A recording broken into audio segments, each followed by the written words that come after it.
नमस्कार। इस चैनल के द्वारा बीएड शिक्षकों के ब्रिज कोर्स को ध्यान में रखते हुए इंपॉर्टेंट स्टडी मटेरियल्स एवं डेली क्लासेस प्रोवाइड की जा रही हैं। अब की बार बीएड ब्रिज कोर्स में 6 मुख्य कोर्स डिसाइड किए गए हैं। कोर्स 1 बाल विकास से संबंधित है, जिसमें कुल 9 अध्याय आपको पढ़ने हैं। अध्याय 2 हम अभी तक 2 वीडियो अध्याय 2 पर आपको अवेलेबल करा चुके हैं। यह तीसरी और अंतिम वीडियो होने वाली है। इसके बाद जो अध्याय 2 है, बचपन और सामाजिकरण, उसे काफ़ी हद तक आप कवर कर लेंगे। तो आइए शुरू करते हैं। आज का पहला सब टॉपिक है चाइल्ड एब्यूज, यानी कि बाल उत्पीड़न। अक्सर आपने देखा होगा बच्चों को कुछ लोगों के द्वारा मारा जाता है, पीटा जाता है, समाज में अपमानित किया जाता है। ये सभी एक प्रकार से बच्चे का उत्पीड़न किया जा रहा है। तो यही है बाल उत्पीड़न।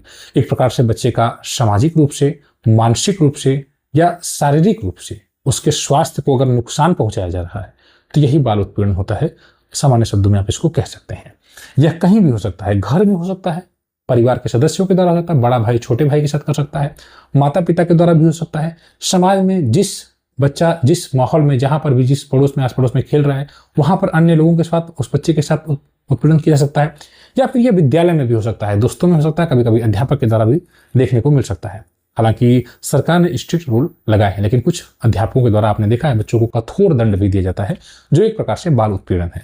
बाल उत्पीड़न अलग अलग प्रकार में डिवाइड किया गया है, जैसे शारीरिक उत्पीड़न है, भावनात्मक उत्पीड़न है, यौन उत्पीड़न है, और उपेक्षा के रूप में उत्पीड़न बच्चे का किस प्रकार से किया जाता है। जैसे माता पिता कहीं जा रहे हैं, ठीक है, घूमने फिरने जा रहे हैं, 3 बच्चे हैं, 2 बच्चों को साथ लेकर 1 बच्चे को छोड़ दिया। अब एक बच्चा रो रहा है कि मुझको भी लेकर जाना था। बच्चों का यही ना होता है कि मुझको भी लेकर चलना था, लेकिन बच्चे को नहीं लेकर गया, बच्चा रो रहा है। तो ऐसा नहीं है कि किसी मजबूरी भी हो सकती है, लेकिन उत्पीड़न भी एक प्रकार से बच्चा आप बच्चे को तक आपको प्रॉब्लम नहीं समझ में आएगी। एक छोटा बच्चा है, मान लीजिए कि बच्चे के साथ खाना पीना बच्चे को समय पर नहीं दिया जा रहा है, बच्चे को दवा समय पर नहीं दी जा रही है, बच्चे को पहनने का कपड़ा नहीं है, 2 बच्चों के लिए कपड़ा आ रहा है, 1 बच्चे के लिए कपड़ा नहीं आ रहा है। इस प्रकार से हमारे समाज में देखने को मिलता है। सभी के साथ नहीं होता, लेकिन ऐसा होता है। तो अगर बच्चे को प्रॉपर खाना ना मिले, कपड़ा ना मिले, दवा ना मिले, सुरक्षा ना मिले, या प्यार ना मिले, कभी कभी माता पिता किसी एक बच्चे से ज़्यादा प्यार करते हैं, किसी एक बच्चे से कम प्यार करते हैं, या जेंडर के आधार पर भी कभी कभी प्यार होता है। आपने देखा होगा कभी कभी अगर किसी के घर में बच्ची जन्म ले लेती है, तो फिर पूरा परिवार का मूड ही ऑफ हो जाता है कि ये तो बच्ची जन्म ले ली, तो क्या उसको प्यार देंगे जब जिसके जन्म पर ही सभी लोग दुखी हो गए। तो ये एक प्रकार से फिर आने वाले समय में समस्या होती है। तो ये एक प्रकार से उत्पीड़न ही तो हो रहा है। ये उपेक्षात्मक रवैया है, ठीक है, नजरअंदाज करना। कई कारण से, कई आधार पर आप देख रहे हैं बच्चे को समस्या है, कोई उसको इलाज नहीं कराया जा रहा है, बच्चा परेशान है, तो यह भी उत्पीड़न का प्रयास है। माता पिता की जिम्मेदारी है कि उसको दवा दिलाई जाए, ठीक है, अगर वो बीमार है तो, अगर उसको कपड़े की जरूरत है तो बेहतर कपड़ा दिलाया जाए। तो ये तमाम है जो उपेक्षात्मक रवैया आपने समझ लिया। दूसरा आप देख सकते हैं यौन उत्पीड़न। आप जानते हैं यौन उत्पीड़न, आप एक अध्यापक हैं, आप सारी चीजों को समझ रहे हैं, बस आपको एक बार रिवाइज कर लेना है। जैसे अनुचित शारीरिक स्पर्श, गलत तरीके से छूना। आप रेगुलर बच्चों को गुड टच और बैड टच पढ़ाते ही हैं, सिखाते ही हैं, तो वह एक प्रकार से उसमें भी यौन उत्पीड़न की कैटेगरी आ जाएगी अगर बैड टच होगा तो। आप जानते हैं ऐसे कैसे आप जानेंगे, तो खास व्यक्ति से डर। अच्छा, अचानक में बच्चा जो है किसी खास व्यक्ति को देखकर उसे डर जाएगा, तो यही तो हुआ, डरने लगेगा। अचानक से बच्चे का व्यवहार बहुत रिजर्व टाइप का बच्चा रहने लगेगा, किसी से बोलेगा नहीं, अलग अकेला रहना शुरू कर देगा। तो ये एक प्रकार से संकेत होते हैं कि बच्चे का यौन उत्पीड़न कहीं ना कहीं नहीं हो रहा है। तो ये एक प्रकार से आपको समझना चाहिए। आगे है भावनात्मक उत्पीड़न। जरूरी नहीं कि बच्चे को एक चांटा लगा दिया जाए तो वही सोचा। बच्चे को अगर डांट दिया जा रहा है, बच्चे को सभी के सामने अपमानित किया जा रहा है, मान लीजिए कि बच्चे ने कोई गलती कर दी है, ठीक है, और एक अध्यापक ने, किसी अध्यापक ने उसको खड़ा करा के सभी 10-15 बच्चे, जितने बच्चे हैं, सभी के सामने उसको डांटा, उसको अपमानित किया, उसको ऐसे कुछ शब्द बोले, तो जिसको सुनकर बच्चा रोने लगा। तो आपने देखा ये क्या है, एक प्रकार से उत्पीड़न है, भावनात्मक रूप से। इमोशनल, आप कह सकते हैं इमोशनली आपने बच्चे को उसका उत्पीड़न किया, ठीक है, अगर ऐसा होता है तो ये एक ध्यान दीजिएगा इस बात को कि यह केवल अध्यापक या केवल विद्यालय में नहीं होता, हर जगह होता है, ठीक है। आपको उत्पीड़न का मतलब समझ रहा है, तो ये बच्चे पर चिल्लाना, अपमानित करना, बच्चे को ताना मारना, आलोचना या प्यार नहीं करना, ठीक है, तो ये एक प्रकार से हो गया भावनात्मक रूप से उत्पीड़न, ठीक है। जब बच्चे को किसी बात के लिए ताना मार दिया जाए, ठीक है, अपमानित किया जा रहा है, कई कारण हो सकते हैं अपमानित करने के। मान लीजिए कि किसी 2 पड़ोसियों में किसी बात को लेकर बहस हो रही, तो उससे बच्चे को ऐसा कोई शब्द बोल दे रहा है लेकर, पुरानी बात को ऐसी जिससे बच्चा अपमानित हो, ताना मार रहा है कि तुम्हारे पिताजी इस प्रकार से हैं या नहीं है, अगर पिताजी तो उसको लेकर बोल दे रहा है कि बिना पिता के, या बहुत सी ऐसे शब्द हैं, शब्दावली हैं जो हमारे समाज में प्रयोग की जाती हैं, आप जानते ही होंगे। तो ऐसी कोई भी बात नहीं कही जानी चाहिए जिससे बच्चे को भावनात्मक रूप से मतलब उत्पीड़न हो, कष्ट हो उसे। शारीरिक उत्पीड़न क्या है? मारना पीटना, कठोर दंड देना, निशान लगा देना। आज के समय में मारना पीटना वैध नहीं है। अध्यापक के रूप में भी कोई किसी बच्चे को पीट नहीं सकता। ये कोर्ट कहती है, ये हमारी पॉलिसीज कहती हैं, ये गवर्नमेंट कहती है। तो एक समय ऐसा था तो जब बच्चों को स्ट्रिक्ट रूल होते थे, सजा दी जाती थी, अध्यापक बच्चों को कितना भी पीट देते थे, कोई दिक्कत नहीं होती थी, है ना। कभी कभी तो पेड़ पर लटका देते थे, तो वो एक शोषण का ही प्रकार था। आज के समय में ऐसा नहीं है। आज के समय में अगर बच्चे को एक चाटा भी लगा देंगे तो हो सकता है कि अगले दिन अभिभावक आ जाए विद्यालय में, क्यों मार दिया हमारे बच्चे को। तो ये अब नहीं होता है। मारना पीटना, कठोर दंड देना, निशान लगाना, ये अभिभावकों के द्वारा भी कभी कभी कर दिया जाता है। हमने बच्चे को लेकर मारना पीटा जाता है, कुछ इस प्रकार से मार दिया जाता है कि उसको अस्थायी घाव हो जाता है, अस्थायी निशान बन जाता है। तो ये सभी चीजें शारीरिक उत्पीड़न के अंतर्गत आएंगी। इससे बच्चे में असुरक्षा की भावना पैदा होती है, डर होता है, आत्मविश्वास बच्चे में होता है कम, ठीक है, आत्मविश्वास कम होता है बच्चे का, ठीक है। तो ये हमको समझ में आ गया होगा। आगे हम देखते हैं बाल उत्पीड़न के प्रभाव क्या हैं। देखिए, इसमें अगर बच्चे का उत्पीड़न होगा तो मानसिक रूप से तनाव में रहेगा, और अगर तनाव में रहेगा तो पढ़ेगा नहीं।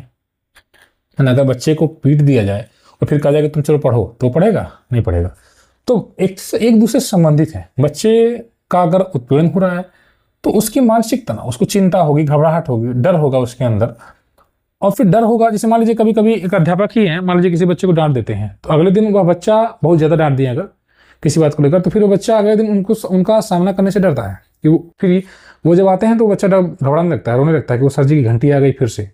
अगर कोई सर जी बहुत स्ट्रिक्ट है, उस सर से बच्चे का जो है घबराहट होती है, उनके आने पर घटी रहती है, तो बच्चा फिर रोना शुरू कर देता है, छोटे बच्चे। तो क्यों? क्योंकि उसके दिमाग में सेट है कि ये सर जी डांट सकते हैं, मार सकते हैं। होमवर्क नहीं किया तो उसके मन में डर है कि सर जी मुझे मार सकते हैं, प्यार डांट सकते हैं। तो भय है, चिंता है, घबराहट है, ठीक।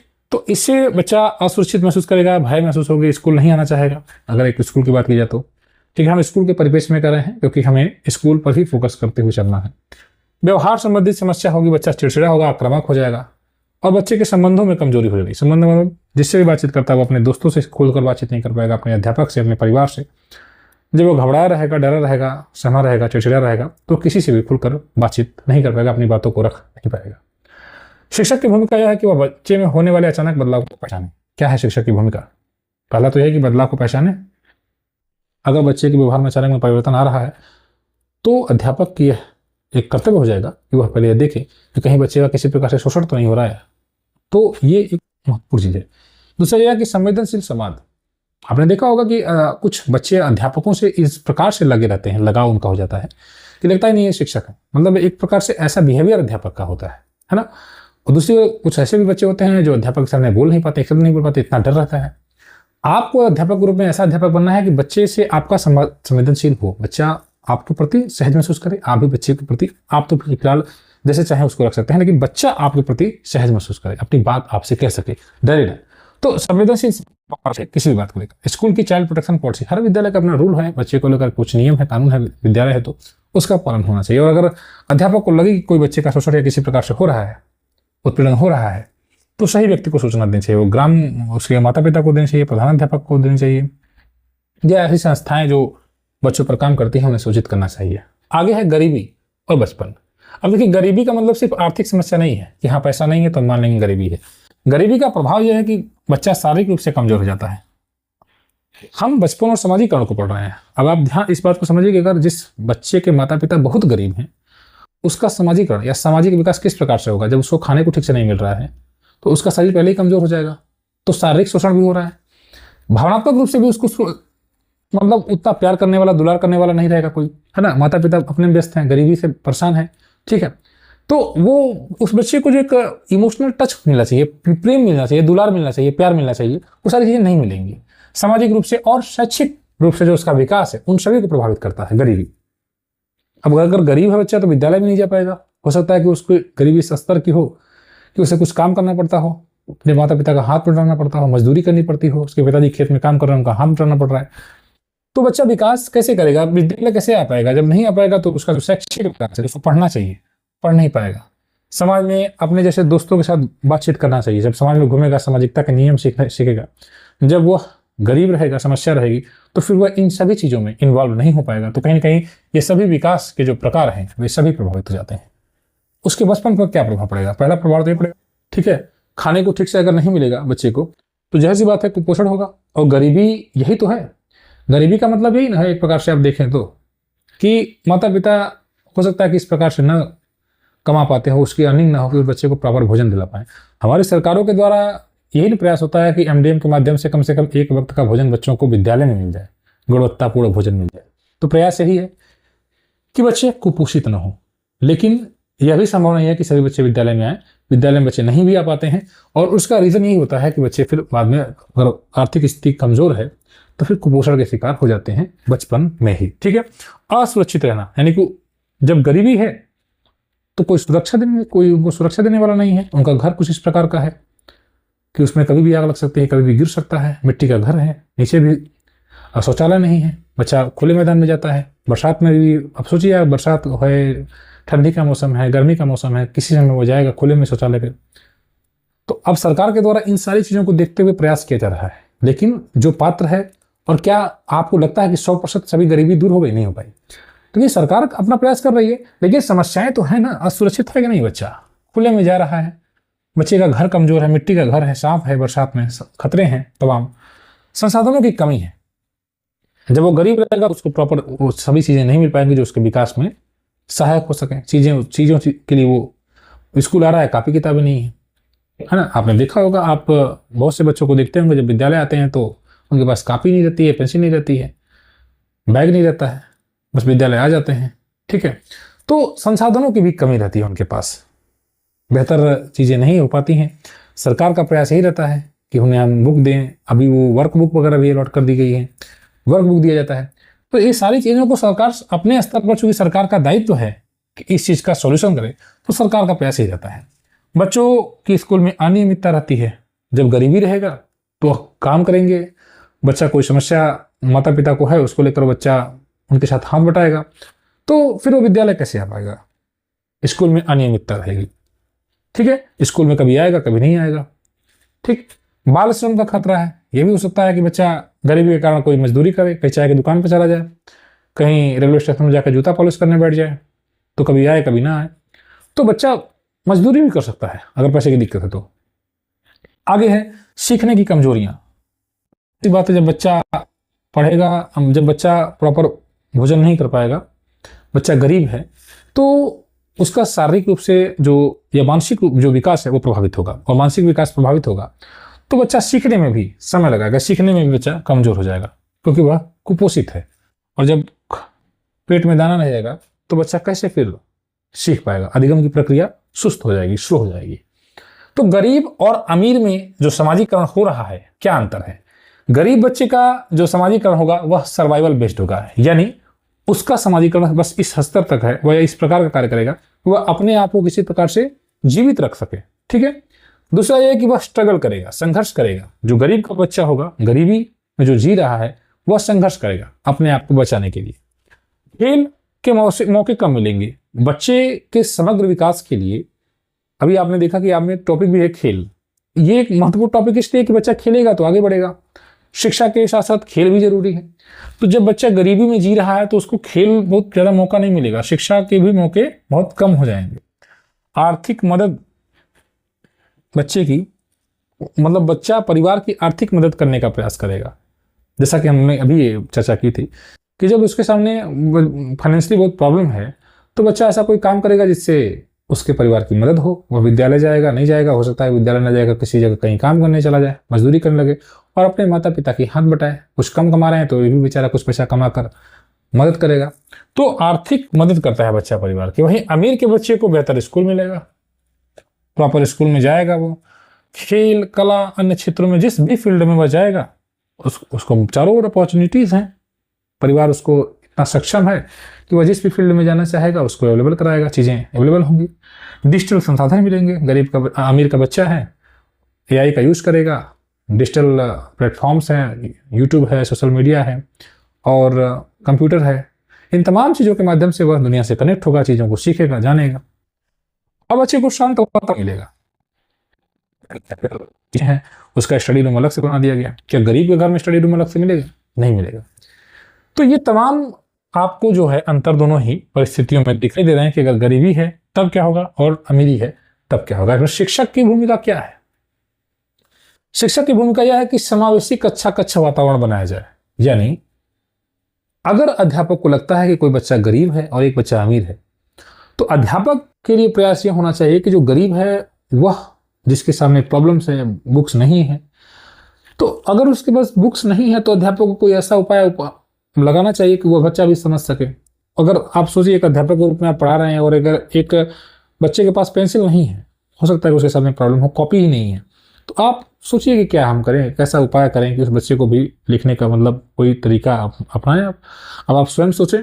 तो अध्यापक को यही करना है कि समावेशी कक्षा वातावरण, यानी ऐसा वातावरण बनाना है कि गरीब की भी मदद हो जाए, बाकी अमीर तो सही ही है।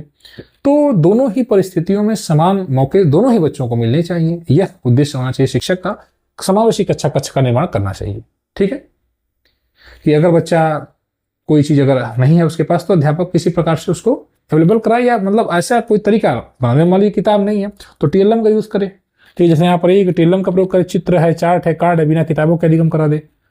हो सकता है बच्चे के पास किताब ना हो, तो किताब नहीं है तो कार्ड के माध्यम से आपने गिनती सिखा दी, और कोई ऐसी गतिविधि करा दी जिससे बच्चा गिनती को सीख सकता है, पढ़ा सीख लेता है। ठीक है, तो ये तमाम चीजें हैं, अध्यापक को टीएलएम का प्रयोग करना चाहिए। भाषा और सामाजिक कौशल पर ध्यान देना चाहिए, क्योंकि गरीबी में अक्सर देखा जाता है कि जो बच्चा है उसको ज़्यादा अपना विकास करने का मौका नहीं मिल पाता है। वो तो बस अपना पेट भरने के प्रयास में रहता है, किसी तरह माता पिता परिवार का पेट भर दिया जाए।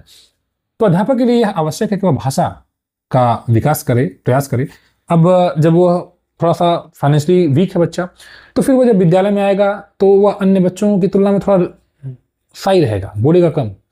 ठीक है, तो अध्यापक को यह ध्यान देना चाहिए कि इस बच्चे को अधिक बोलने के अवसर दें, इससे भाषाई विकास होगा। ठीक है, तो भाषा और सामाजिक कौशल पर ध्यान, यानी ज्यादा बोलने का अवसर दिया जाए, कहानी सुनाना, समूह गतिविधियां कराई जाए। भले ही वो बच्चा है तो समूह में गतिविधियां कराएंगे तो वो अपनी बातों को बेहतर तरीके से रख लेगा।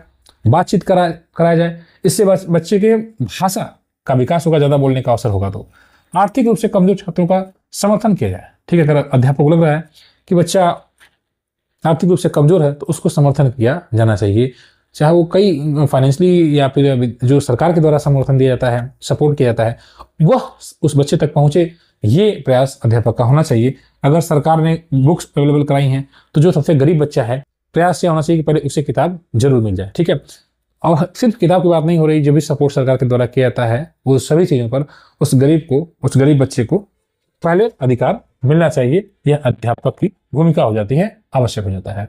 अतः हम यह कह सकते हैं कि देखिए, गरीबी एक बच्चे की शिक्षा को, स्वास्थ्य को, गरीब है तो शिक्षा है, उसकी स्वास्थ्य है, जो उसकी फीलिंग्स है, और जो सामाजिक कौशल है, इन सभी चीजों को गंभीर रूप से प्रभावित करती है। ठीक है, गंभीर रूप से प्रभावित करती है।